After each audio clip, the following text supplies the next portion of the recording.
Hello, my name is Rich Howard, owner of Architectural Builder Supply, and this video is to simply bring you a closer look at the Loctite 28654 Forma-Thread stripped thread repair kit. And this video is to only serve as a visual review of what the packaging looks like.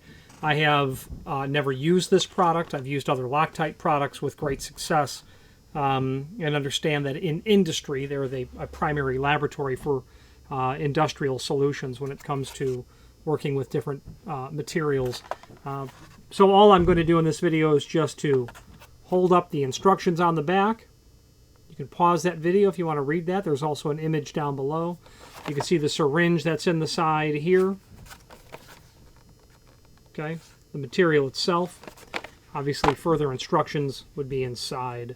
There is a link below this video to the manufacturer's page where you can pull up not only all of the Loctite products that we sell, but also a link to the manufacturer's website, as well as a link to the full product catalog. Any questions on the Loctite 28654 Forma-Thread stripped thread repair kit or any other Loctite product, please feel free to reach out to us. And thank you. Again, thank you for watching, and if you've enjoyed this video, please click thumbs up. Please subscribe and maybe even send the video to someone that you know. Thank you.